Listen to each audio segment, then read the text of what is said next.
Your show will go live in 5 seconds. 4, 3, 2, 1. Blog Talk Radio.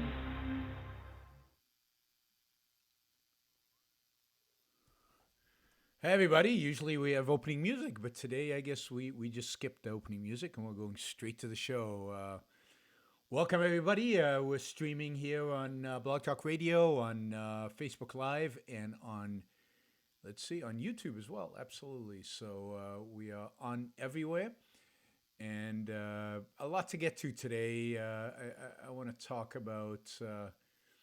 Let me just get all these windows sorted out. Okay, I think that's sorted out. We can close that. All right, here we go. So welcome again, and thanks for spending this evening with me. It's Monday evening, December. I don't know what it is, December 4th, and thank you for coming. So I came across this video, I think yesterday, that was posted actually on the Yaron Brook Show Facebook page. And if you don't know, there is a Yaron Brook Show group, Facebook page group that you're encouraged to join. So to discuss ideas that are brought up during the show. There's a video, and it's of a millennial. And he's standing, I don't know, on a bridge. It looks like, or on a roof, I guess, on a roof of a building behind him, or high rises. I can't tell what city this is, but in the video stands out with, at the top it says, "Why millennials are fed up with capitalism." I thought, okay, that's good. I'd like to know that. I'd like to get an explanation. And then it goes on to say, well, they're fed up with capitalism because capitalism is alienating and capitalism is destroying of the spirit. And, it results are in menial labor jobs. And he's got video of people working in assembly lines and people working boring jobs, and how, they're just working in their cubicles. And, and automation, we've got automation, and yet we still, to quote him, we still live like modern day slaves, put in a rat race. He's complaining about the rat race, and we compete with one another all the time. And it's like, and he says it's like human nature. It's us to pursue our self-interest constantly. And it's just intimidating and alienating and difficult. And it makes life hard.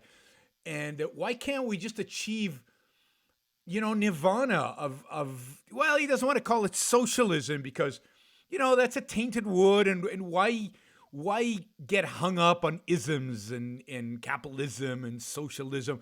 Why get hung up on all of these things? Why can't we just, get along? Why can't we just merge our consciousness and all get along and be nice to one another and not be so selfish and not be so self-interested and really, really, he really talks about, I guess, by the end, merging our consciousnesses to, we need to experience a new form of enlightenment. And the amount of bullshit that came out of this guy's mouth towards the end of the video is just unbelievable. And yet, this is a video that's been watched 1.125 million times. That's 1.125 million times. And my guess is I don't have I guess if we went to Crossroads, this is Crossroads, we could see how many thumbs up it got. But my guess is most people loved this video and thought it was fantastic. 8.2 thousand, I guess, likes and stuff, 17,000 shares, 5,000 comments about this video, about the alienation of modern life, and why do we have to be in this rat race, and why can't we just get the stuff that we need, and why can't we just all get along and mind meld ourselves together and just be kumbaya and happy and just live well? I mean, look at all the wealth around us. There must be a way in which we can take all this wealth that we all have around us and redistribute it to all of us and live a happy, successful, wonderful life. And the question is, how do these people exist? That is, why is this so popular? Why is this view so popular, particularly among young people, but older people are no better. Older people are just cynical. I mean, the virtue of youth is that at least here's somebody who wants a better life, who wants something different, who looks at the world and sees ugliness, he sees rot, he sees things that are wrong, and he's ambitious in terms of wanting something better for himself and his generation. Now, what he wants is not better; what he wants is worse. But the point is that he's striving towards something. And yeah, we all criticize millennials. Oh, those stupid millennials. But what are older people? If they're not just cynics, right? So they've given up on all ideals. Well, this rat race. Yeah, you're right. It's a rat race. It sucks sitting in the cubicle. What are you going to do? You got to make a living. You just got to do it. You got to suck it up and just do it. There is no ideal. Socialism doesn't work, but neither does capitalism, and nothing really works. So just and you want this mind meld, and you want to change human nature, and that doesn't work either. So just accept, buy into the system, sell your soul, and just be one with everything. So it's great that we criticize the millennials, but who is better exactly? The greatest generation, the so-called greatest generation, because they fought in World War II, but they gave us, the New Deal, and they gave us unending Social Security, Medicare, the Johnson administration, the war on poverty, everything that happened in the 40s, 50s, 60s. Those are good things. We had, those are the good old days. Really? Those are the good old days that set up the disasters that are today, or is it the baby boom generations? Who gave us the hippies of the '60s, the emptiness and nothingness of the 1980s, kind of the me generation, but me as meaning satisfying whims and satisfying emotions and not going for any real values, and of course trained the current generation. So, and of course they gave us who did they give us as presidents? The Bushes and the Clintons and they love Obama. So we rile against the young, but really, who is the worst generation? Yeah, one suspects that they get worse every generation because our educational system gets worse every generation, but it's not like, it's not like there was anything better. Jonathan mentions Goldwater, but Goldwater lost by a landslide and disappeared completely in a sense of an influential voice on the culture. His brand of secular pro-free market republicanism is gone. It never resurrected itself, and the intellectuals behind Goldwater, the people who destroyed Goldwater, they were the ones who preached religion as the solution to, as the only, proper defense of capitalism and the solution to our problems. It's back to tradition and back to, so I don't know what we're riling about this generation for. What this guy's saying is nothing new. It's nothing different. The 30s, in the 1930s, the entire intelligentsia in New York City were out and out commies.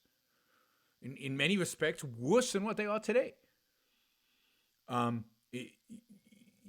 Today, you can still be a communist, but communism is, for the most part, most people reject communism and are not proud supporters of communism. There are a few here and there. But in the 30s, everybody was. I mean, if you were you were a member of the Communist Party, or at least you were sympathetic towards the communists, the great experiment that was going on in the Soviet Union. In the 1960s, we had the hippies. I mean, it's easy to complain about the young generation and all the issues that they have, but how different really are they, and how much worse are they? But I want to ask a number of questions about this. I think the video raises a bunch of questions, and you can ask the obvious questions: why are people so attracted to socialism? And I want to get to that, and I want to take a different approach than I usually do, because I've talked many times about kind of the moral reason, the ethical reason why people are so attracted to socialism. Socialism is consistent with altruism, and people have not rejected altruism, and therefore, if anything, they've embraced altruism, and therefore, they have to embrace socialism. But I also want to talk today about maybe a different angle, and that is that the epistemological angle of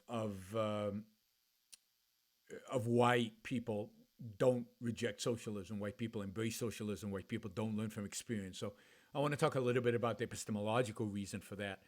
And I think that relates to the one area in which the current generation is worse than previous generations, because they have full on, again, we're generalizing, but many of them have full on accepted nihilism, full on accepted kind of postmodern nihilism, envy, as their standard. And again, I think that has epistemological roots. And so I want to get to that. I want to get the extent to which we have seen a epistemological decay, and the extent to which, the current generation, the current generation of young people is worse. It's worse because, not because of what they say, this video could have been done in the 60s. It's worse because of how they think about the world, and think is the key is whether they think or not. But let me say something first, in defense of this guy. But for those of you just joining now, we're talking about this video that's very popular on Facebook about why millennials hate capitalism. Why millennials are fed up with capitalism, the guy says. Survey after survey shows that millennials prefer socialism to capitalism, even though they have no clue what socialism is. I want to first start by defending their attitude, if you will, towards capitalism. And the reason I think it's defensible is that they have no clue what capitalism is. And it's not their fault. Nobody has a clue what capitalism is. Almost nobody has a clue what capitalism is. If what capitalism is the world in which we live, then it's very, very flawed. There are real problems. There's a real dissatisfaction with the world that is today, which is justifiable. This is not a good world in which we live. It's a world riddled with guilt, with poverty, unnecessary poverty, riddled with people who can't advance. It is riddled with uncreative jobs, and this idea of sitting at your cubicle. There's certain elements of truth to that, of a certain lack of creativity in this world, a certain admiration for a lack of admiration for creativity, a world that has no respect for real achievement, for real ability, for real success.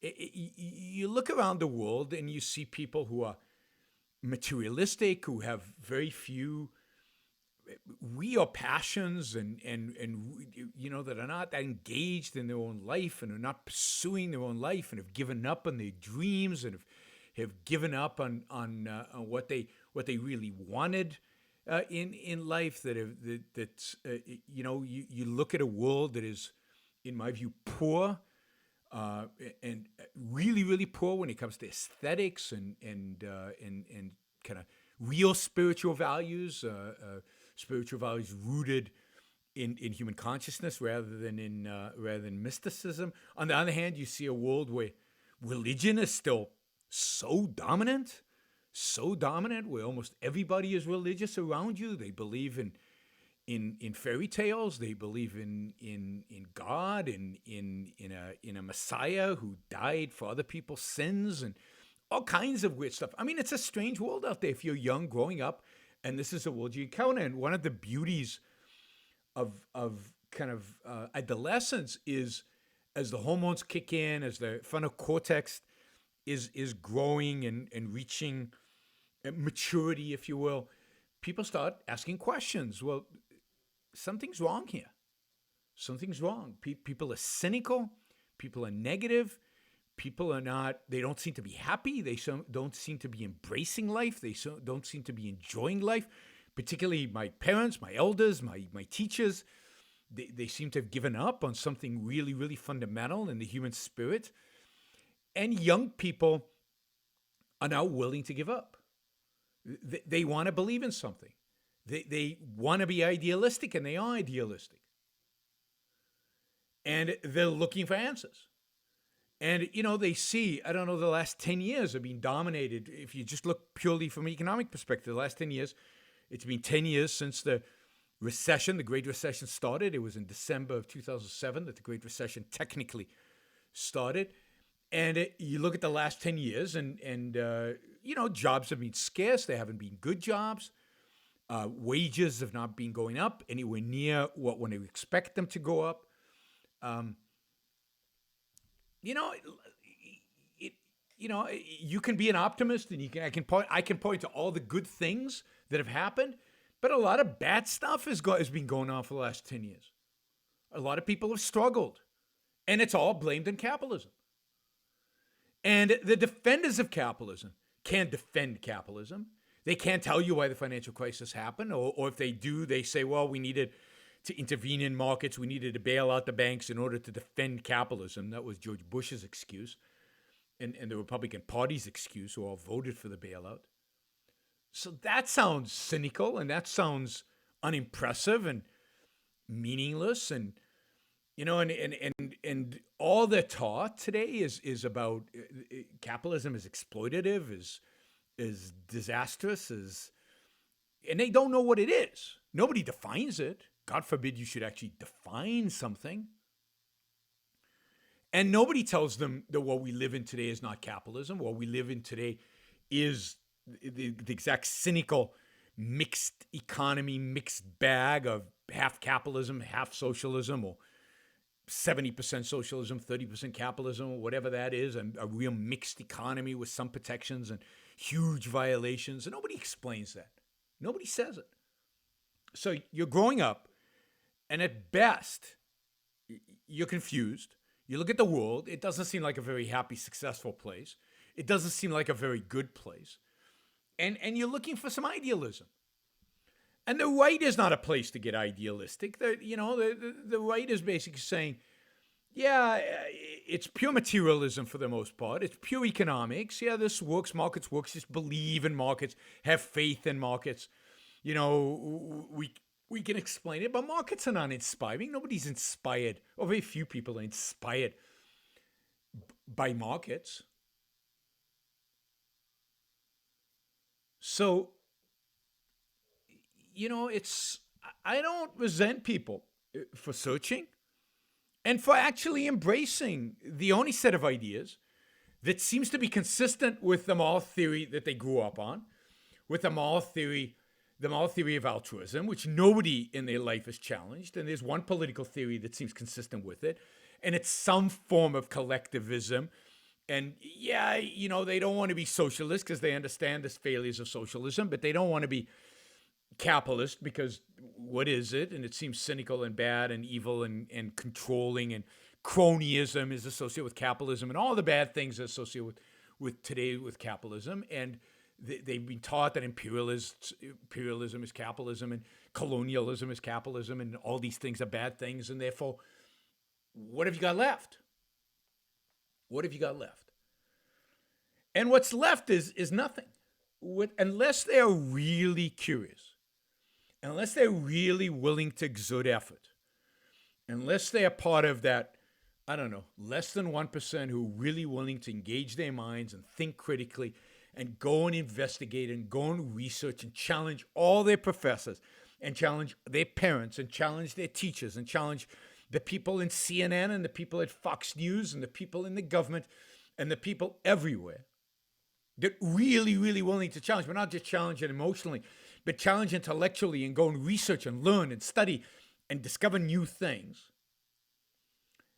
then it doesn't surprise me that they're stuck with some mishmash of, can we all just get along, and can we just redistribute the wealth, and can it just work somehow, please? And isn't there some idealistic vision of life where human beings are better than they are right now, and where everything works great and we all live wonderfully and we all do the things that we really want to do and live a wonderful, successful, happy, prosperous life. I mean, it's great that they want that. They want something. And nobody's offering them an alternative except that mushy, yucky, fuzzy, undefined or ill-defined or, well, undefined stuff. And many of them get caught up in it. And why they get caught up in it, we're gonna talk about it in a moment. But many get caught up in it. And it doesn't surprise me. It doesn't tell me, it doesn't tell me much except about the epistemology and about the fact, and this is an important fact, and I'll take a quick break after this, and then I want to talk about the epistemological reasons for all this. But the fact that thinking is hard, that thinking is a challenge, that nobody teaches you today.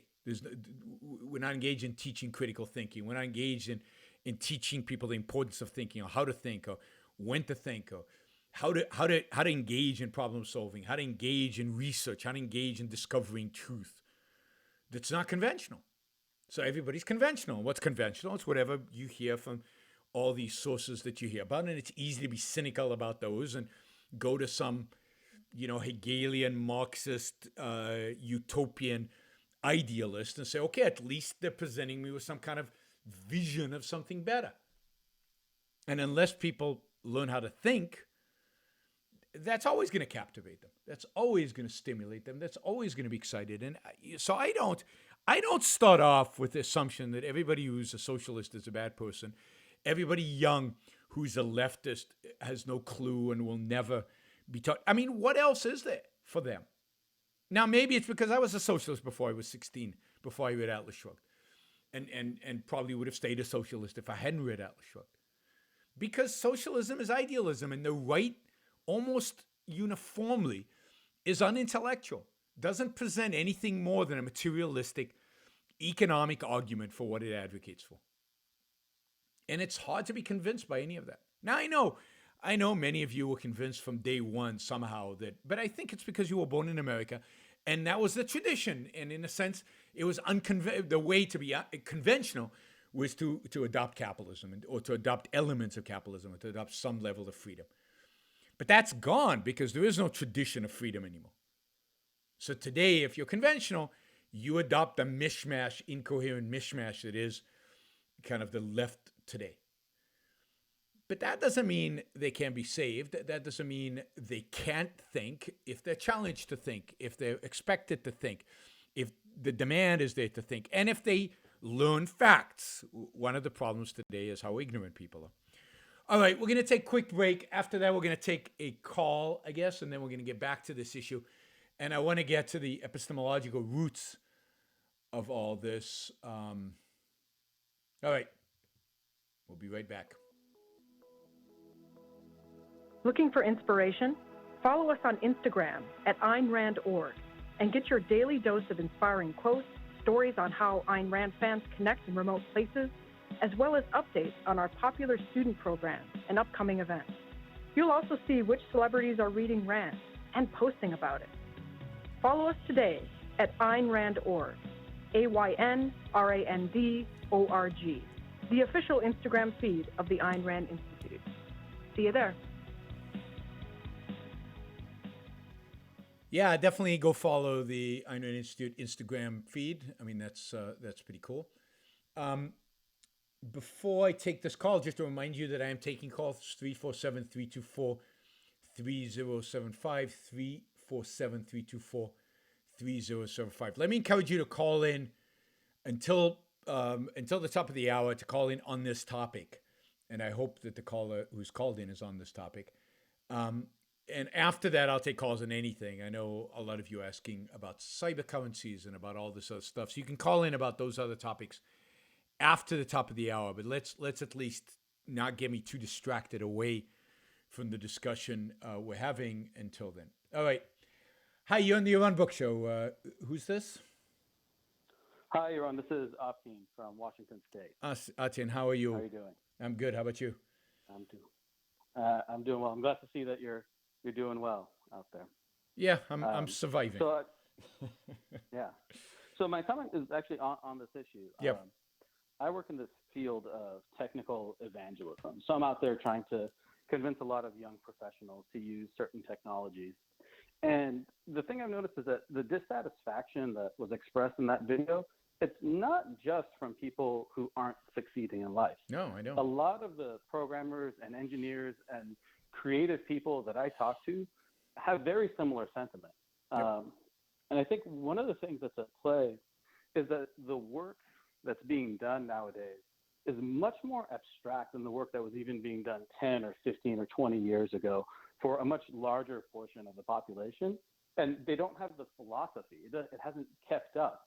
So they're unable to connect the creative work that they do with food. Like, yep. How does their work connect to economics and prosperity? And in a sense, the millennials are the most educated generation, but their education has been bad. Yeah. And so it actually makes well, but it's been bad and it likely hasn't been bad to connect because ideas to living. Because those are good aspects of the education in the sense that they are probably more creative, they're probably more technically sound, they're probably more engineers among millennials than maybe, programmers or however you want to define it, than probably any other generation. There are probably more people in tech out of the millennial generation than so in some senses they know more and they have more abstract jobs. On the other hand, they know nothing. They know less, right? So it's this interesting combination. Important to philosophy when your life, when your success is based on abstract work, but you can't justify, defend that abstract work in the face of starvation in parts of the world. I think that leads to a lot of that similar sentiment that's expressed in the video. Yeah, no, I think that's right. That's a good lead in because I think you're onto something important here, and it's got to do with the fact that they don't have any clue where wealth comes from. They have no clue at the connection between the human mind and wealth, and they work in wealth, and what wealth is and where it comes from and how it's produced. But it's deeper than that. They really don't understand. Or they don't think in terms of abstractions except in their work. So thanks, Albertine. Thanks for calling. And this is the epistemological concept or idea that I want to talk about today. And Ayn Rand talks about this, and you can find it in the Age of Envy. You can find it in The Missing Link. These are nonfiction essays by Ayn Rand. The Missing Link. Whoops is in Philosophy Who Needs It, and The Age of Envy is in Return of the Primitive, and you can also find it in the Cappuccino Goes and so on. And what Ayn Rand identifies is that because of our educational system and because of the lack of philosophical training is one way to think about it, but really it's much more fundamental than that. It's a lack of cognitive training, a lack of training in cognition, that more and more people don't think. They don't abstract. They don't rise above the perceptual level. They can retain a lot of abstractions. They can retain a lot of concepts, a lot of ideas. They can even talk to you about philosophy. But they're not actually engaging in cognition. That is, in connecting the ideas to reality, in actually seeing the value of abstract ideas and integrating abstract ideas, again, with other abstract ideas and with the facts as they observe them in reality. They're not constantly, redefining their terms or allowing, if you think about concepts, Ayn Rand's idea of concepts of being like folders, they're not,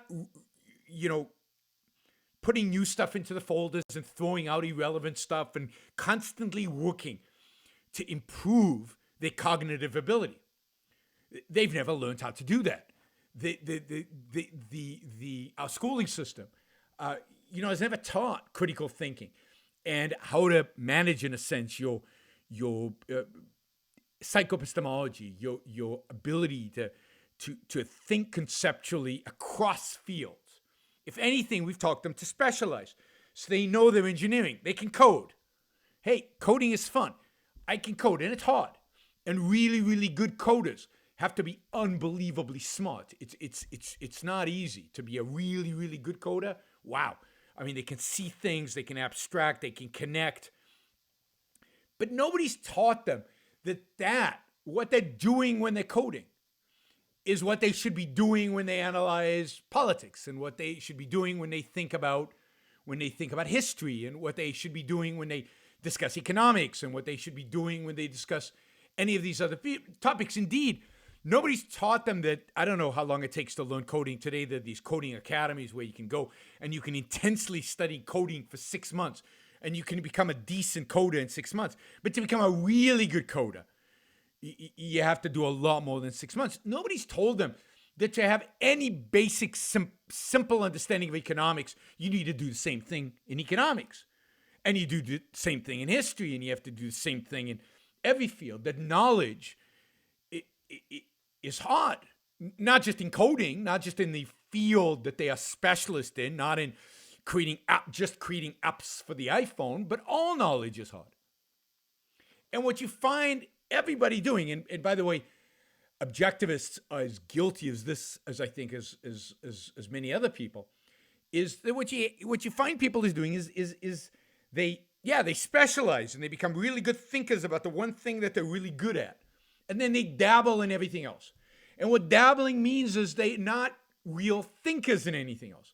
They don't rise to the level of thinking. They don't put the effort to think. It's work, right? Thinking is work.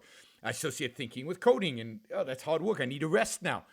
So I'll watch Fox News, and I'll just absorb all the junk that they produce in Fox News, and then I'll spout it out the next time I talk to my friends, or I'll absorb all the stuff from from the philosophy class that I have to take while I'm doing my coding, and then I'll spout it out to seem smart to the friends that I have. What they're holding is completely floating. It's completely detached. It's not cognition. And what that means is that they're dependent on two things. They're dependent on what they hear from other people, and we know what they hear from other people is just garbage. It's just garbage. It's economic garbage. It's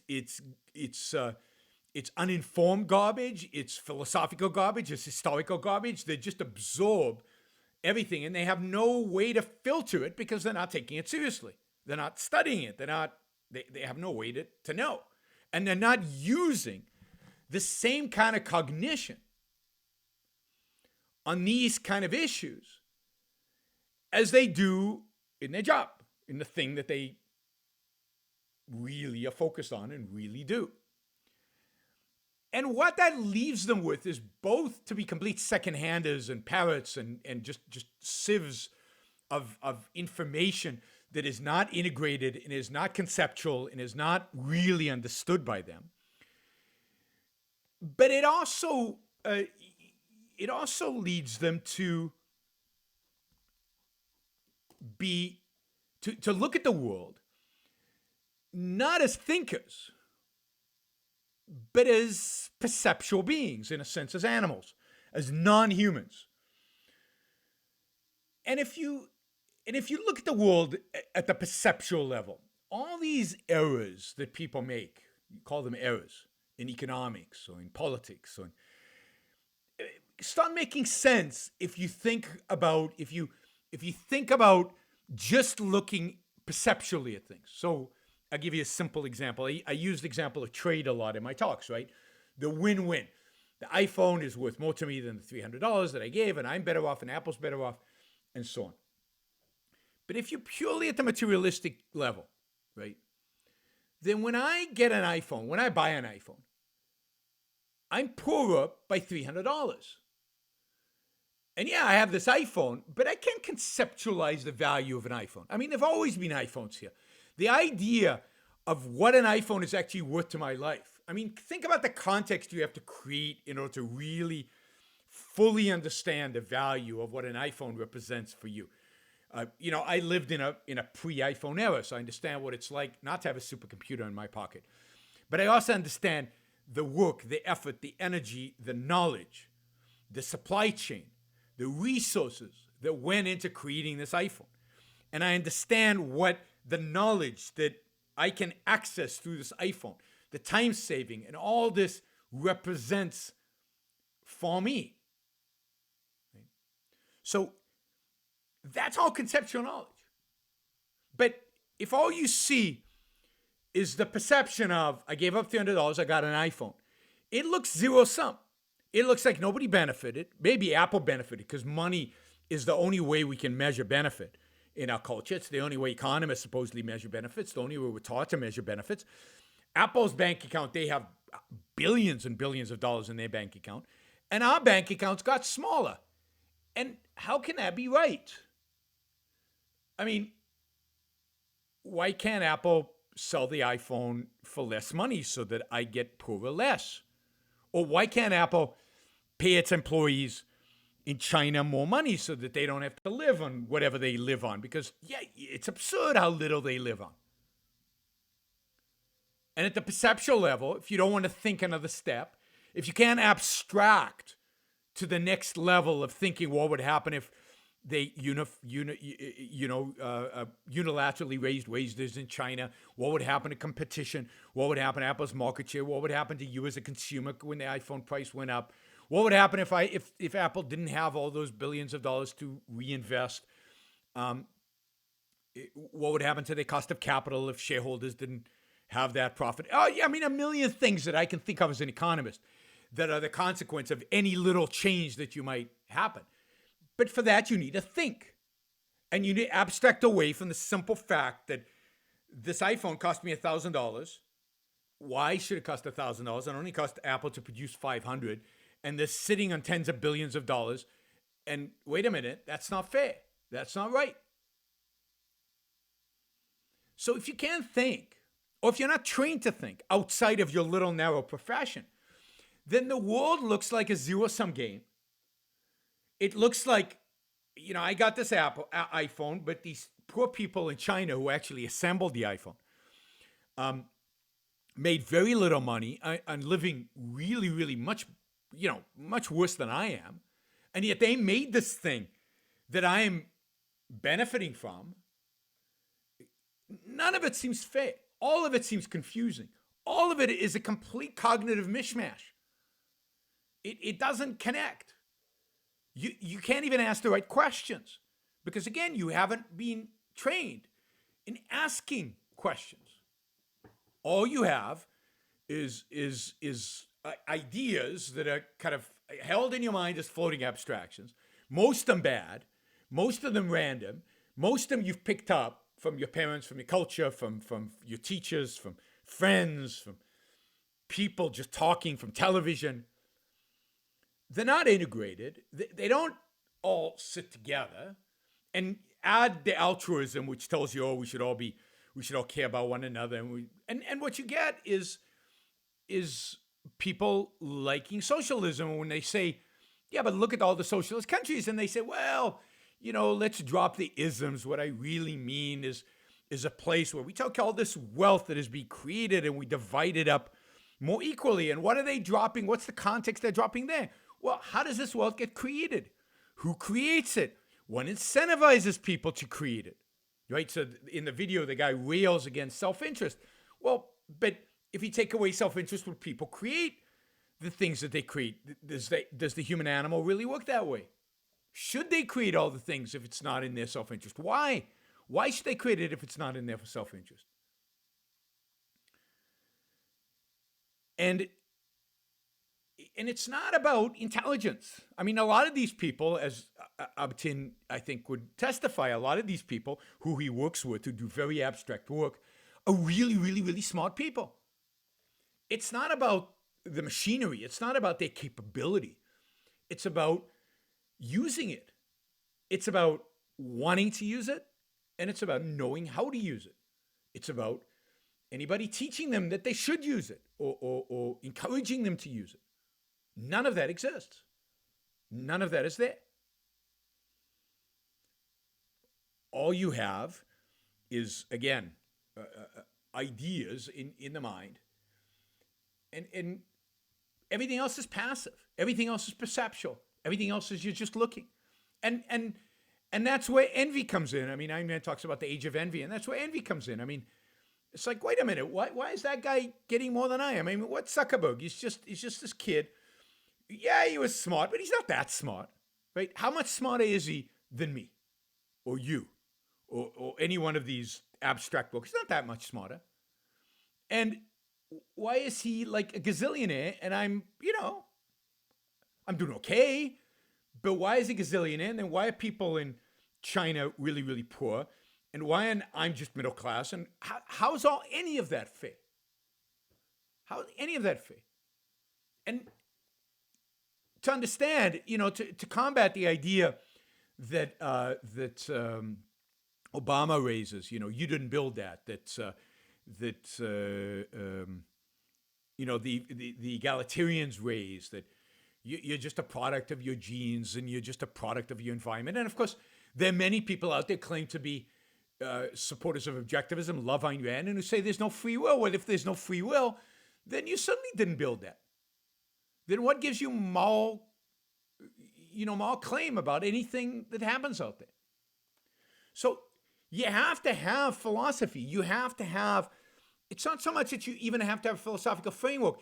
You have to be willing to, and you have to know how to, and you have to be engaged in thinking abstractly, engaged in the process of integrating ideas, of checking them out versus reality, of absorbing or integrating new information, of reshuffling your file folder, of taking stuff out of files and putting stuff into files and fixing and correcting, and none of, unless you do that, then you're just going to be drifting based on emotion, based on and based on what you're being fed by the so-called intellectuals. And it's easy to then say, well, it's luck. It's luck because I know I didn't do it for myself. I didn't build it, right? I don't know why I'm so good at math. I'm not that much smarter than anybody else. I don't know why I'm good at what I'm doing. I don't know why I'm good at programming. Yeah, I took a course, but, I had good parents or whatever. This is why you get a Warren Buffett and these guys saying, yeah, it's just luck. Now, I think Warren Buffett is more intellectual than that, but or more corrupt than that. But so many of these people are, they're just not engaged in thinking. Ayn Rand talks about this. She calls it the anti-conceptual mentality. They don't do it. And in a sense, they resent the idea of doing it. They resent the idea of thinking. Here's from Ayn Rand. The main characteristic of this mentality is a special kind of passivity. Not passivity as such, and not across the board. This is my point about they can be specialists. They can be good at a certain thing. They can work hard in one particular area, to quote Ayn Rand. But passivity beyond a certain limit. Passivity in regard to the process of conceptualization, and therefore in regard to fundamental principles. It is a mentality which decided at a certain point of development that it knows enough, does not care to look further. What does it accept as enough? An immediate given, directly perceivable concretes of its background, or whatever's out there. Again, this perceptual level mentality.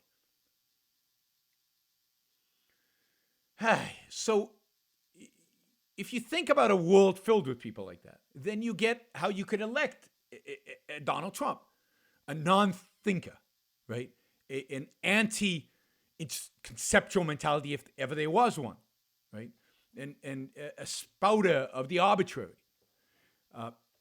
Will say anything, and facts don't matter, truth doesn't matter. He says stuff about trade. It's just unbelievable, the stuff he says about trade. And almost nobody calls him upon it because it's too much effort, or requires too much thinking, or it pushes the envelope in too many directions. It's too hard. I don't know. But on a simple issue, and I consider trade a simple issue like trade, nobody calls him on it. Nobody challenges. Because again, that zero-sum mentality is a mentality of I get the iPhone, you get the money. Nobody benefited. Nobody's better off. Maybe you're better off because you got the money, and money is the only standard we know. All right, I'm going to take a quick break, and then if you're calling in, press 1 to let me know that you want to ask a question. But I'm going to assume the person who just called in wants to ask a question. There we go. Now I can see it. All right, we'll be right back, and then we'll go to the caller. 2017 marks the 60th anniversary of Ayn Rand's Atlas Shrugged. 12 years in the writing, it is Ayn Rand's masterwork. Despite being published 6 decades ago, the novel continues to gain recognition and profoundly influence business leaders, thought leaders, and a growing number of political leaders. Its presence in today's culture cannot be denied. The fascination with Atlas Shrugged persists because it grapples with the fundamental questions of human existence and presents radically new answers. Whether you're an adoring fan who wants to add this new addition to your personal library, or someone who wants to read the book for the first time to see what all the fuss is about, pick up your copy of Atlas Shrugged today. An updated cover for the mass market edition of the novel recently hit stores. Check it out. You can order your copy today on Amazon. All right, we're back. You're listening to the Yaron Brook Show, and let's see. We're gonna take this caller. Hi, you're on the Yaron Brook Show. Who's this? Hello. Hi, this is Sam. Hey, Sam. Hi, I'm from Seattle. I was wanting to talk about free will, what we were just talking about. And I think I think Sam Harris has some good ideas about free will, but I think you're talking about, Ayn Rand is talking about a slightly different thing. One would be that I think Sam Harris thinks that because things have causes and because our consciousness is also a phenomenon, that also has a cause. And I wouldn't argue with that, but I also think that you and Ayn Rand are correct that our conscious experience is also affecting the world around us too. Does that make sense? What are your thoughts about that? Well, I mean, everything has causes, but what do we mean by cause, right? So I think this is a fundamental philosophical question. And I think, again, at the perceptual level, cause is a billiard ball hitting another billiard ball, and we say that what caused the second billiard ball to move was that the first billiard ball hit it. And we think in terms of causality, we think in terms of an action and reaction. Everything is an action and reaction, and the action causes the reaction. But I think that is an incorrect, or it's a limited view of causality. I think Ayn Rand, the way Ayn Rand defined causality, is a thing acting according to its nature. It's a thing acting according to its nature. So the ball acts according to its nature. Given that it's being hit by another ball, it acts in a particular way. And I think if you take that definition of causality, then it doesn't necessitate something having a cause, doesn't necessitate something else deterministically striking it in a sense, or leading up to it. It is a broader idea of what causality means. So for Rand, the nature of consciousness is that it has free will, that you can control your ability to think or not to think, to focus or not to focus, to engage your mind or not to engage your mind. You have conscious control over that. You get to turn the switch on or off. She doesn't think that in every and when little... you say you mean... What's that? Your conscious... When you say you mean my conscious experience. Well, I don't know what that means. I don't know what that... All I know is what I am. So I am who I am. Choosing to think is kind of difficult. What's right? that? You saying you choose to think or not to think is quite difficult, right? No, I don't see why that's really difficult. that. I don't see why that's difficult.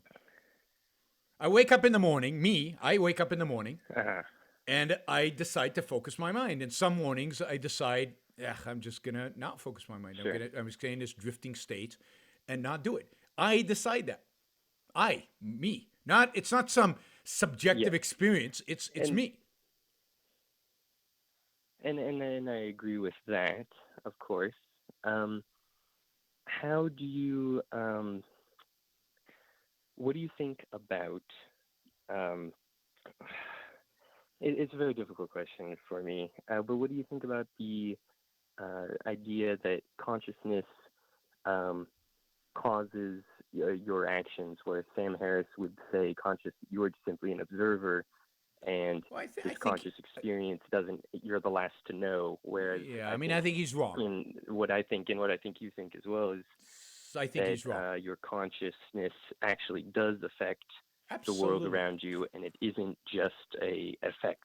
It's also a cause. We don't know about it, but absolutely, I agree with you. I agree with you completely. So certainly. What's that? But how can you say so certainly? Because I observe it. Is free will if we don't know what causes consciousness. Well, but we don't know what causes consciousness. We don't understand it from a scientific perspective, biological perspective. We don't understand it. But that to me is like saying, okay, so therefore it has to be like billiard balls. But it isn't, because I observe it not to be like billiard balls. I don't know what causes consciousness. What's that?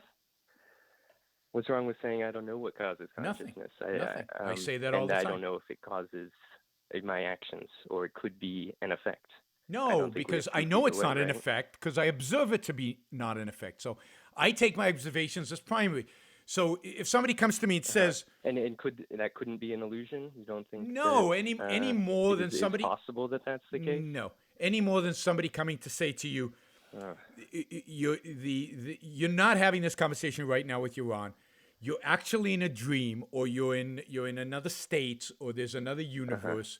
It's a completely random assertion. It's meaningless. It has no cognitive validity to say that because I experience it. It's a little bit like saying I'm an agnostic because I can't prove that there's God. Man up and say you're an atheist. Yeah, well, that's part of it, yes, but it's part of it. But it's worse in a sense than that, right? The whole idea that we're brains in a vat, that's popular right now in Silicon Valley. We're just brains in a vat, right? It's possible. You can't disprove that either. Yeah, I mean, but that's not the point. The point is that the logic requires that who asserts the positive prove it, or present any kind of evidence towards it. And there's zero evidence that I'm a brain in a vat. There's zero evidence that what I'm observing about the functioning of my own consciousness is an illusion. That's enough. Isn't there also zero evidence? What's that? Never continue. Yeah, that's enough. So my point is that there's no difference between looking at a table and saying, no, this is a table, and the postmodernist saying, well, we don't really know if it's a table. You might think it's a table, but who knows, right? Reality doesn't really exist. It's a social construct. The table is a social construct. We've all agreed that this is a table, but it's not really a table. To saying consciousness is just a social construct or an individualized construct. There is no real consciousness. We're just, we're just observing our own observation of whatever, right? So it's no different. I don't think Sam would say that there's no consciousness. He's or that consciousness is not observing. When I observe myself choosing, I'm not really observing myself choosing. It's an illusion of free will. Yeah. Well, it's an illusion that you see a table. To me, the metaphysical status of seeing a table and observing my own workings of my own consciousness are the same. Huh. Well, this has been very helpful to me. Thank you. Good. Well, I appreciate it. Thanks for calling. Yeah, and I'm a big fan. Oh, thanks. And if you should look at the video I did with Ankar. Yeah, I've seen that one. Yes. Good. And I'll do more. Everything about free will. Yeah, I want to interview a neurobiologist on free will as well. So I want to do a series on free will. So we'll get there. So and is it possible that you get together with Sam Harris at any point? I mean, Sam won't talk to me. Probably hard to get on the. Okay. Sam won't talk to me. That's unfortunate. I know because somebody's asked him. That could be a productive conversation. He won't do it because I'm not sure it'll be productive because I don't think he's interested. Right? I think. Why? Oh, man. I don't think he's that curious. I think he's decided what he thinks about Ayn Rand, and he's decided what he thinks about objectivists, and that's it. And that's in a category, that's in a box, and he's just not interested in investigating any further. I mean, it's a Okay, tragedy. well, that's unfortunate. It's a tragedy because he's I'm going to incredibly ask him a smart. question when he comes to Seattle in a couple of days on economics. So we'll see how he responds. Well, I mean, he's just the person who I became an atheist, and then I started questioning government and this sort of thing. Yeah. He started me questioning religion and a couple of these other ideas, and then I read Ayn Rand, and a lot of it came together. Yes, unfortunately. So part of me kind of thinks he's a very reasonable thinker on so many things. And Why he is. wouldn't he? And he is, but he's so conventional on so many other things. He's very, very conventional on so many other things. And you see all these good thinkers out there, him and, on the other spectrum, Jordan Peterson, who's a good thinker, is so conventional on so many things. And you see them all, and it's Hitchens, who is a very good thinker on some things and a conventional thinker on other things. Yeah. So, it's very, very difficult. And this is the genius of Rand. The genius of Rand is that she was not conventional. She was really not conventional on anything. And she was a fresh, open, original thinker on everything she touched. And, she might be wrong on something, but she approached everything from first-handed, evidence-based, starting from observation and from principles, without being tainted with tradition or conventional points of view, and that's her genius. That's what makes her far and above the best thinker of the last 1,000 years, in my view. I mean, just because everything she touched, she did something new in that thing. Now, again, you might disagree with a certain aspect of it, but it's new, it's different, and it's integrated, and she's looking at it from perspectives. When you read her nonfiction, it blows your mind how original she is, particularly when you compare her to modern day philosophers or to other philosophers. I mean, it's unbelievable how original she is, and that's the genius. And she really is a one in a millennial type thinker. And it's not surprising that most people are conventional, and it's hard for them, even if they're good in a particular area, it's hard for them to break out in other areas. And that's sad when you take one of your heroes and they turn out to be relatively conventional. So. Sure. All right. Yeah, well, I'm glad I'm on. I found Ayn Rand, so yes, I appreciate absolutely. it. How long have you been? How long ago did you find Ayn Rand? I think I read her. I read Atlas Shrugged a year ago. Okay. And I'm reading it for a second time now. Good. Read The Fountainhead 3 times. A bunch of her nonfiction as well. Well, read her nonfiction carefully. What I'd suggest this to everybody out there, even if you've read it before, read it carefully. Take an essay like The Missing Link in Philosophy Who Needs It, and just really try to understand it paragraph by paragraph, because it's not easy. It's rough, tough stuff. It's really philosophical. And I find it really hard, even after studying Ayn Rand for 40 years. But I think you get insight into her thinking and into her genius, and it improves your own thinking by really studying her nonfiction essays. I see. Can I ask a somewhat unrelated question? Sure. Wow. Oop, you cut out there. Okay, so I've tried to introduce a couple of my friends to Ayn Rand. Yep. And so I've recommended Atlas Shrugged to one of my friends, and he didn't finish it. And another one of my friends, I just bought him Anthem, and he said, while he agreed with it, he didn't think it was that, he didn't think it was a breakthrough or anything of that sort. And I guess it is a shorter book, but I feel like there's I feel something different when I read Ayn Rand. Yep. It feels like. So you're asking me why? Very profound thing, and it makes me enjoy. I guess feel very excited about the possibilities that I have in the rest of my life. Yep. And so it's pretty difficult for me to see my friends not see it for what it is. what do you think about that? Do you think I should continue to work? Well, how do I deal with the disappointment that comes when they don't see Well, you just have to the same accept. beauty that I see in her work? You're just going to have to accept it because that's the reality. I mean, I've done this for 40 years, and I'm constantly disappointed. And it's hard because it's so obvious.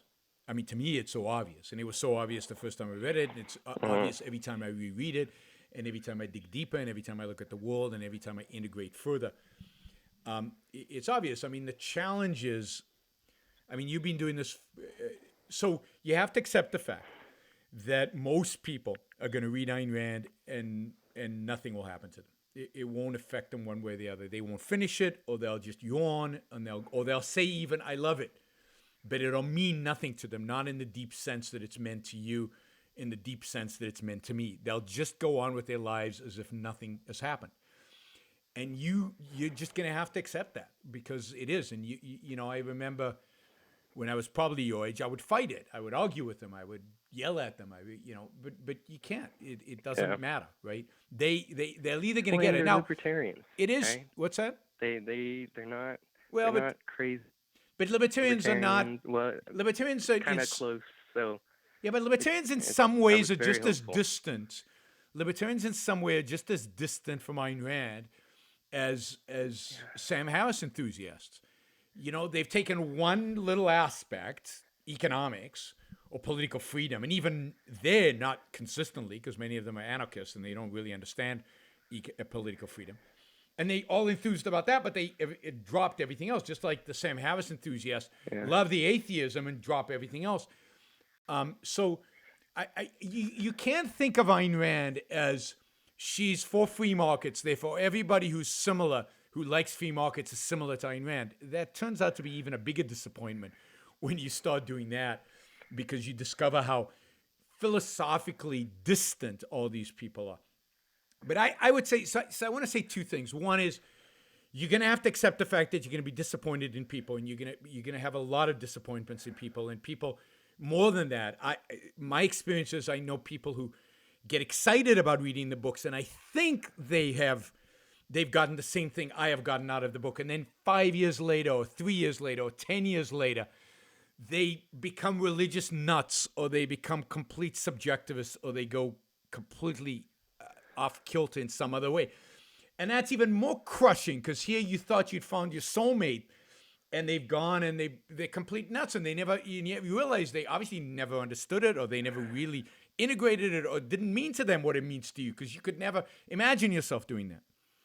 So that's that I think you're just gonna have, that's part of reality. That's part of the world in which we live, and it's part of the challenge of embracing a radical philosophy in a culture that's radically different.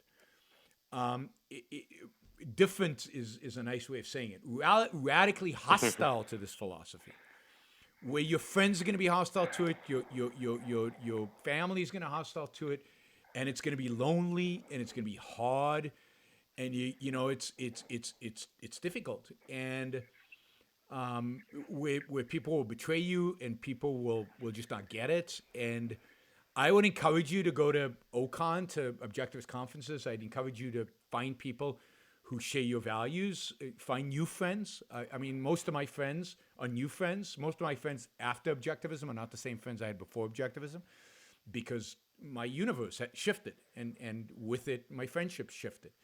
And then what I would encourage you to, the other thing I would encourage you is I think Ayn Rand said something at one of the end of her famous speeches. He says, "Don't let the light go out. Don't let your fundamental idealism, your excitement about the ideas, your excitement, more importantly, about your own life, don't let that be diminished by your disappointment with other people. You're going to be, let me prepare you, nobody prepared me, you're going to be disappointed." And just because, and let me also say this, because again, nobody really prepared me either for this. The universe is not going to change overnight. you're not, this vision of this wonderful world that Ayn Rand presents with us is not going to come to fruition in my lifetime, and I doubt in your lifetime. And I think if you gain that perspective early, and you focus on living your life and gaining your knowledge and pursuing your values and integrating all that into your life, and then I think you're going to be happier than if you focus on, I'm going to change, it's going to happen now, and I'm going to make it happen now, and because it's not going to, because the world's not ready for it. There's something about cultural evolution, and it's a whole topic which I don't really have. Leonard Peikoff many times says that the culture's not ready for this. What does that mean? Right? When will it be ready? What would it take to make the culture ready? How does a culture become ready? All these are good questions, and I don't have necessarily the answers to them, but I agree with Leonard Peikoff that the culture is not ready. So people are not ready to be radical in this particular way. They're not ready to engage their minds. They're not ready to really delve deeply into these ideas in a way that is going to make possible the kind of radical change that we want, and that you just have to accept that and live the best life you can live given that, and you can live a good life. I hope the world is still a place where one can live a good life, and you have to find new friends, and you have to embrace new ideas, and you have to integrate those ideas. I would really recommend reading The Romantic Manifesto. Because I think aesthetics is one of the ways in which one can preserve one's idealism and one's positive sense of life and one's love of life in spite of bad things happening in the world around us. So I would definitely read The Romantic Manifesto, and would encourage everybody to engage in much more of the aesthetics, Ayn Rand's aesthetics, than I think most people do. Anyway, I didn't mean to be negative, but since you're so young into the process, I think it's valuable to realize all these things. Ayn Rand's not about just, as you came through Sam Harris, so because it's about epistemology. It's about, and then it's not about primarily about economics and politics. It's about living your life and about using your mind to live your life and enjoying, creating and enjoying values. And that's where the aesthetics is so important. All right. I see. Well, thank you so much. Sure. Pleasure. Thanks for calling. Thanks for listening. Very nice of you. And keep it up. Keep it up. Keep thinking. Keep engaging. All right. We're going to take another quick break, and then we're going to take another caller from Seattle, it looks like. Another same phone number. The Ayn Rand Archives has more than 1,500 photographs of Ayn Rand, her life, and her work. Become an ARI monthly sustainer today, and you are eligible to receive the Ayn Rand photo series every month. These high-quality reproductions, each with historical anecdotes provided by the archives, will be shipped to you in a protective sleeve and are suitable for framing or for collecting in a photo album. Becoming an ARI monthly sustainer is the most convenient way to contribute. Your automated monthly gift of just $25, that's less than $1 per day, helps to sustain our vital programs and qualifies you to receive the Ayn Rand photo series. When your first monthly contribution is made, you'll receive the first set of 2 photos. Then for as long as you contribute at least $25 a month, you'll receive an additional set of 2 photos each month. For residents outside of the United States, a monthly donation of $50 is required to receive the photo series. Signing up is quick and easy. Just go to aynrand.org/donate and look for the link at the bottom of the page to become an ARI sustainer. All right, you're listening to Yaron Brook Show, and somebody on Facebook, Facebook Live on the comments suggests also getting engaged in the Atlas Project, because you're rereading Atlas Shrugged right now. This is to the previous caller. You're rereading Atlas Shrugged right now. It would be a great time to engage with the Atlas Project. Partially, you'd probably meet some people online and maybe even in person. I don't know if there's a group in Seattle that meets to discuss it, but also, and also, I'll say something about that too. But also, just it's a great way to engage with Atlas Shrugged, led by 2 amazing intellectuals like Greg Salamiri and Ben Baer. All of us would learn from that experience. All right, let me also say this, and I hate to be a little cynical, but I guess I'm too old not to be. You're going to meet a lot of objectivists or people who call themselves objectivists. Don't assume that if somebody calls themselves an objectivist, A, they are, B, they know what they're talking about, 3, they're going to be good people. I know objectivists who are bad people. You know, they claim to support all the principles. They don't live it. So what does it mean to be an objectivist? Who is an objectivist? Who isn't an objectivist? You know, I'm not into making objectivists. I mean, I'm into making good people who can think for themselves and who can live their own life successfully and pursue rational-based values. And I'm more interested in who's an objectivist intellectual who can teach this stuff. But at the end of the day, too many people call themselves objectivists who are not. Too many people who are objectivists don't live as objectivists and are creepy and weird and strange and obnoxious. Don't, because you meet people like that, don't assume that that's what objectivism is, right? Think of the heroes of Atlas Shrugged. They are real. They are possible. They are around us at whatever level whatever level of ability they project. But there are people like that, but they are rare. And it's, again, the culture is not ready for millions of people to become objectivists. They're not millions of people who are willing to take it on. All right, we've got another caller. Hi, you're on the Yaron Brook Show. Who's this? Hello? Yep. It's a 510 area code. Hello, you're on the Yaron Brook Show. Speak up. All right, they're not there. Maybe hang up and call back again. All right, we've got another caller, 651 area code. Hi, you're on the Yaron Brook Show. Hi, Yaron. It's Megan. How are you? Hi, Megan. I'm fine. How about you? I'm doing well.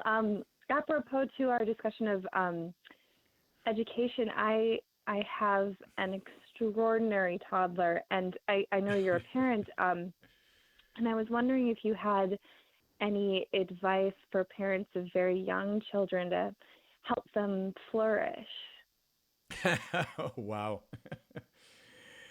I mean, that's hard. But yeah, I mean, the key to helping them flourish is to encourage their curiosity, encourage them to think, show them how to integrate, encourage them to integrate. In other words, teach them to think, and really venerate thinking and the mind.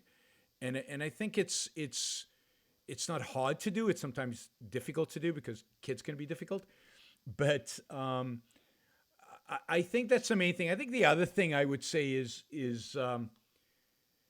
and this is hard, and is try to get them to be independent. I think the one thing that in modern life makes objectivism difficult for young people is they've never been independent. They've never been left alone, in a sense. They've never been allowed to be themselves. This helicopter parenting, there are all kinds of forms of helicopter parenting, but I think there's way too much parenting going on. And we don't let our kids just play. And I mean, I just think back to the way I grew up, and I did not, my kids did not grow up this way, but the way I grew up, I was left alone. I did not report to anybody. I was not watched. My parents didn't know half the time when I was growing up. My parents had no idea what I was doing, and it was rough and it was tumble, and I hurt myself, and I did stupid things, but I think that freedom made me an independent thinker, made me think for myself in ways that I think is difficult. And I think modern life makes that hard. I think it just does. It makes it hard to create that space for kids because we give them cell phones. Yeah, I've read that. Yeah, go ahead. Yeah, I've read that, like, giving them alone time to, really process things on their own can be very, very helpful. I think that's absolutely right. But also, and this is where it's rough, I mean, giving them alone time with reality, letting them explore nature in slightly risky situations, which is difficult to do. And I don't claim that I did it, but But when I was a kid, that's how I grew up. I dropped my bag when I got back from school, and I said to my mom, "I'll see you at dinner," and I was gone. And I was all over the place. And whether hiking, playing, out in the wilderness, I don't know whether it was playing soccer in the street with cars zooming by, or whether it was out in the woods, or whether all kinds of stuff. And that experience of, I can handle nature, I can handle reality, I can handle living, I can handle life. I walked everywhere. We walked when I was a kid. We walked everywhere. Nobody walks today, and it's not the walking. It's the you can be responsible enough to go from point A to point B without the parent chaperoning you, without being driven everywhere. And again, I know it's hard to do today because of the distances and because of how we live. So I think those are the two things I would say is one, thinking. And I think Montessori does a good job of this in the way Montessori is, the way the Montessori school is structured. It's a structure that encourages thinking. It's a structure that encourages connections. It's a structure that encourages children exploring and being, in a sense, independent thinkers because they're exploring by themselves. But I think you can start even younger, and you can, and it's just, the other thing is express. It's about showing admiration for the human mind, about showing admiration for heroes. That's the other thing. Hero worship, I think, is very good for kids. Teaching them about heroes, modeling heroes, modeling, and of course, modeling in your own life the right behavior that you expect from them when they're adults. Does that all make sense? Yeah, no, that's all very, very helpful. Thank you. Yeah, sure. Thanks, Megan. Okay, we're going to try this Seattle dude one more time. Because in Seattle, they're all dudes. Hi, you're on the Yaron Brook Show. Who's this? I can hear. Hello? Hello? Like, I can hear somebody's there, but I can't hear anything you say. Oh. Okay, dial back. I'm going to disconnect you, dial back, and we'll try again. All right, so we're talking about and by the way, if you want to call in, it's 347-324-3075. 347-324-3075. And we're talking about the fact that we live in a non-conceptual culture. We live in a culture where it's not about ideas. It's not about conceptual ideas. It's not about using concepts. So many of our kids, so many of this generation has been taught to emote, to feel, rather than to think, to engage in cognition. And as a consequence, if you're trained as an altruist, and everybody is trained as an altruist to begin with, then what is going to feel good? Well, what's going to feel good is the kumbaya of socialism. What's going to feel good is, why can't we all get along? Why can't we all hold hands? And think about again, a perceptual mentality that looks at the world. If you're a perceptual mentality, you look at the world and what you see is vast quantities of wealth. What you see is a huge amount of technology that improves every single year. What you see is more material well-being constantly being produced, more and more and more and more and more.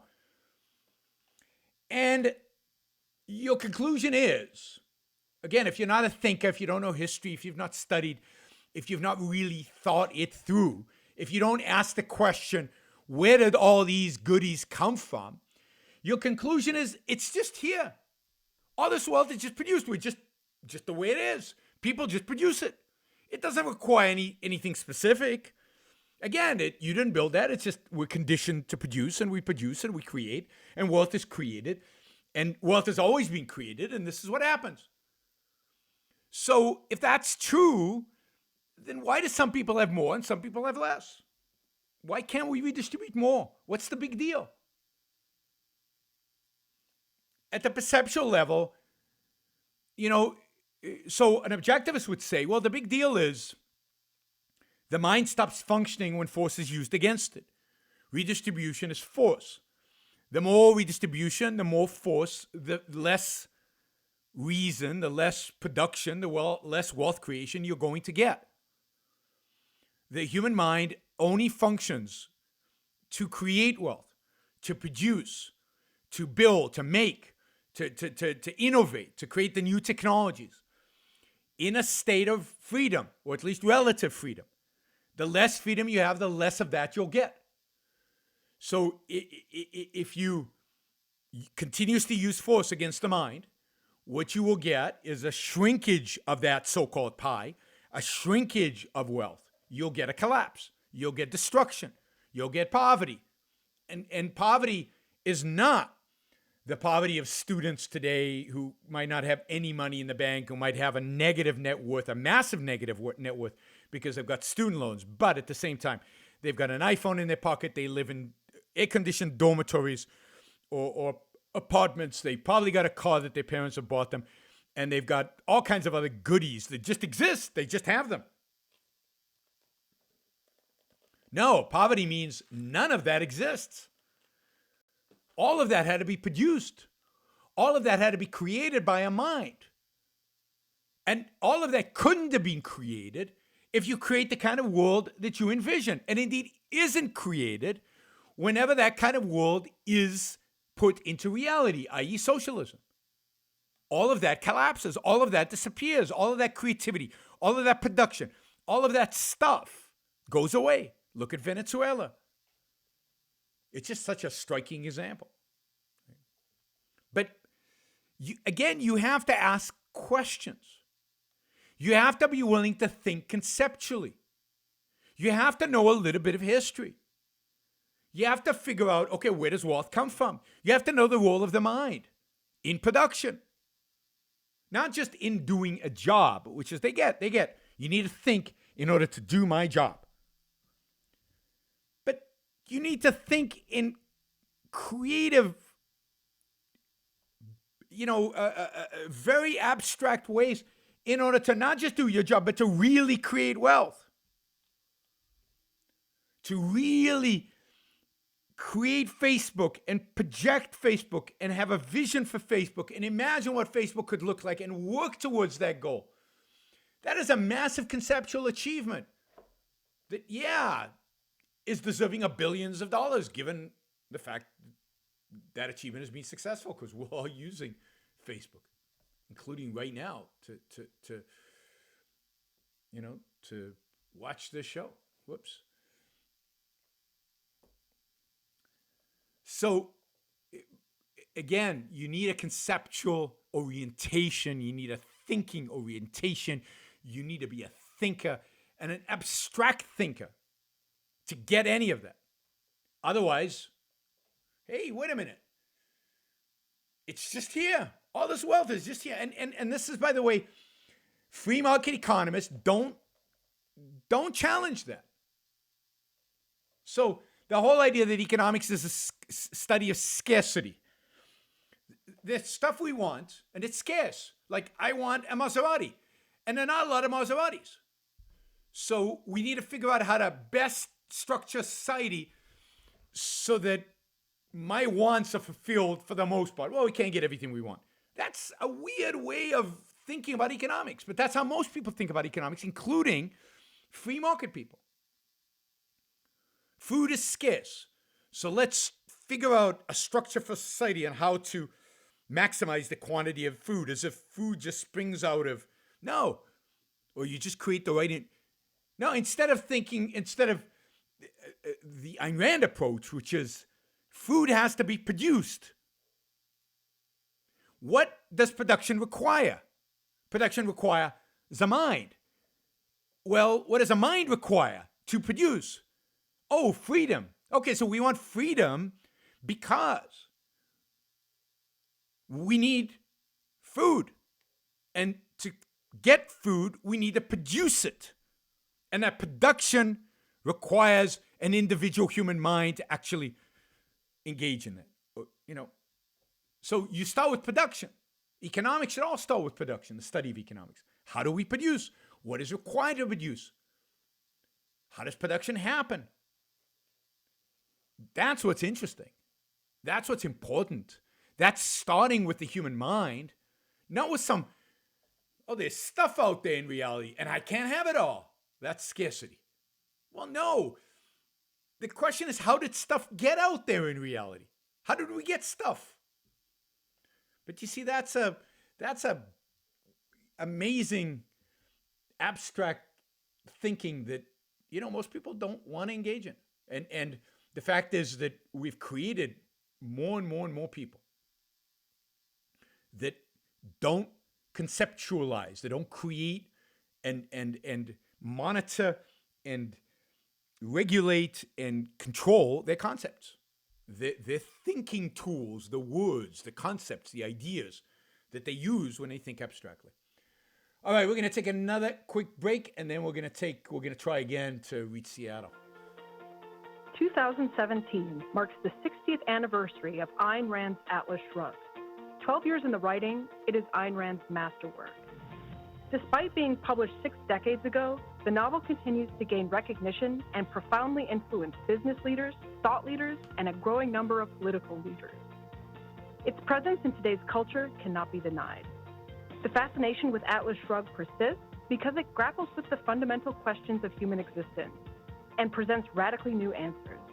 Whether you're an adoring fan who wants to add this new addition to your personal library, or someone who wants to read the book for the first time to see what all the fuss is about, pick up your copy of Atlas Shrugged today. An updated cover for the mass market edition of the novel recently hit stores. Check it out. You can order your copy today on Amazon. All right, you're listening to Yaron Brook Show. We're talking today about the mentality of people that just seem to stay at the perceptual level, don't ask the difficult questions, don't ask the abstract questions, and partially don't ask them because they don't have a clue on how to find the answers, because they cannot think. They cannot abstract. I mean, they can, but they choose not to, or they have crippled their own tool for doing it. They've crippled their own mind. And let me say, I said something about production before, but Gail mentions production is dependent upon property rights. Yeah, but what are property rights dependent on? And what are property rights? Property rights is a massive abstraction. And both production and property rights are dependent on reason. On reason is man's basic means of survival. You cannot get, ultimately, a proper, fundamental moral defense of property rights unless you get that reason is man's basic means of survival. And then that man has to be able to use his reason in order to survive, has to be left free to do it, has to then be free to keep the things that his reason, in a sense, produces, and that's where you get property rights. Property rights, again, too many on the conservative side, on the just property rights, just a starting point. The non-initiation of force principle just starts. You have property rights. Where do they come from? Well, they come from this idea about the role of the mind in man's existence. And property rights are a requirement for human existence because of the role of the mind in production. Okay. Now, somebody's asking about what do I teach my 4-year-old? Don't teach him philosophy. Just teach him facts. Teach him about reality. Teach him gravity without the theory of gravity. Just the fact that things fall when you drop them. Teach him basic truths about the world. Facts. All right, we're going to try one more time to take this caller.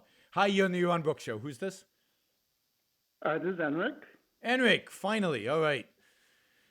Sorry about that.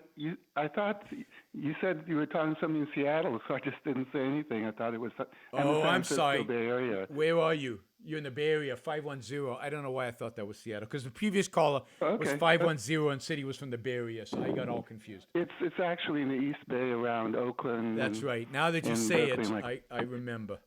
All right, go ahead. What's up? Oh, anyways, yeah. So there was a recent flare-up about Bitcoin, and I sort of investigated it a few years ago when it was around 500 and went down to 300, and I sort of determined it was it wasn't worth investing in. So I just wanted to see what I your guess you point made a of view mistake. is. What is it What's now? that? Yeah. What is it now at 11,000 or something? Yeah, it was 9. The thing is, it still fluctuates because it's mainly speculative. Yep. It's not really completely a method of exchange.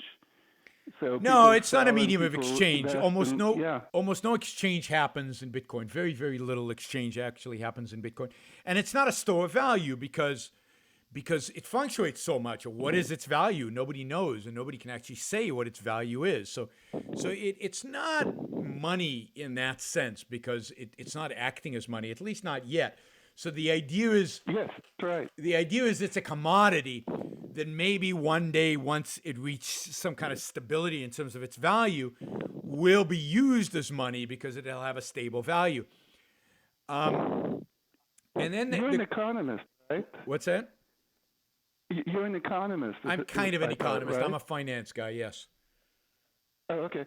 Because actually, that's my question, is that it has a limited amount that it can be produced, which was the idea of sort of like gold, which is limited. Yes. And can it reach a point where it speculates to limit and starts to get usage and then starts to flip over? And there's various forces like countries that partially want to switch over because they don't like the dollar to be the basis of but those countries don't want Bitcoin to be the basis either because they want to be able to print as much money as they want. So they don't want to hand over control for the monetary unit to an algorithm. So no, I don't think this is dependent. Look, Bitcoin, one has to ask a number of questions about Bitcoin. So it has certain characteristics of money.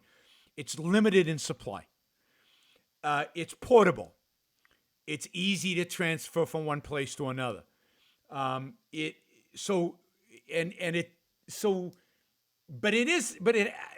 the other hand, it doesn't have certain characteristics of money.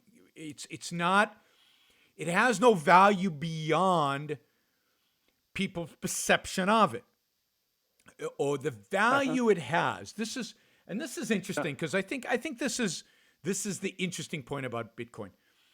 What makes Bitcoin valuable is its ability to be used anonymously. Its ability to transfer money anonymously and almost, or for all practical purposes, instantaneously. In a world that's not free, in a world in which we have governments that want to monitor every one of our activities and our transactions and everything that we do, anonymity is valuable. It has a value. You can put a dollar amount, I guess, to what it's worth to you to value anonymity. Now people are saying it's a bubble and so on, but you have to know why it's a bubble, right? You have to understand what's going on, and it doesn't help to just say it's a cult or it's a bubble. So Bitcoin, the value of Bitcoin is anonymity. Now then the question is, how many people are interested in anonymity? And then how interested are they? That is, what value do they place on anonymity? And I don't think anybody knows the answer to that. That is, to me, the worse the world gets, the more people distrust currencies, the more people are worried about moving money from point A to point B because government is interfering, the more valuable Bitcoin becomes. Think of Bitcoin just as a transportation mechanism. Forget about a currency. Just as a way to move stuff from point A to point B. The more I don't trust what's going on, the more Bitcoin. So I'll give you an example. I'm having the hardest time transferring money to a bank account I have in somewhere else in the world from my bank in the United States. It's like they create a million obstacles in my way to do it. And if I do more than $10,000, I have to fill out all these forms to explain where the money's from, what it's being used, why I'm doing it. It's like you're not allowed to take out more than $10,000 in cash anymore. So if I could move the money from my account in the US to this other country anonymously without any of this hassle, then that would be a value to it, and I'd be willing to pay something for that. Now, that's the blockchain technology. The blockchain technology makes it possible to do that. Right. Bitcoin, I mean, the way I think about Bitcoin, other people think about Bitcoin differently. The way I think about Bitcoin, Bitcoin is the specific mechanism by which you transfer that money from point one to point B, because almost nobody holds Bitcoin as a store of value. The whole Bitcoin is right now is speculation. Yes, maybe it's a bubble, because I don't know what its value is, and there's no way to calculate its value, and nobody knows what its value is. Yeah, it's impossible to tell. You can't put a Bitcoin price on it because it's going to change. Yeah, and it's going to change because it's so speculative. So, but I don't even know how to calculate the value, because the value is what people place, the value people place on being able to move stuff from one place to another, basically anonymously. And I don't know what that is. So, anyway. The thing that's sort of interesting is it sort of makes you think about what money is and whether money requires force to be a method of exchange. No, because gold was money and it didn't require force. And I think I think Bitcoin can be used as money. Whether it's good money or not is a different question. I don't think it's good money, because I don't think in a free market, in a purely free market where we weren't really, really worried about government, Bitcoin would not exist. There'd be something equivalent to Bitcoin that would be exchangeable into gold. So there'd be all these anonymous ledgers, but the ledgers would all exchange Bitcoin into gold. And that's what cryptocurrency would look like. It would be a cryptocurrency backed by something, backed probably by gold.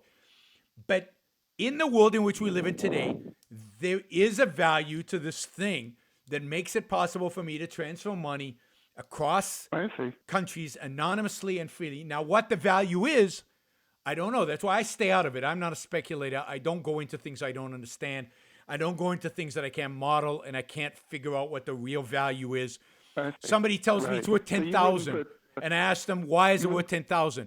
Why isn't it worth 100,000? Now, I think the way you would have to calculate it is something like, I don't know. I'd have to really think about it. How you would value Bitcoin, but it's and then what sets Bitcoin apart from other cryptocurrencies? Why is Bitcoin special? Why can't I just replace it with another cryptocurrency?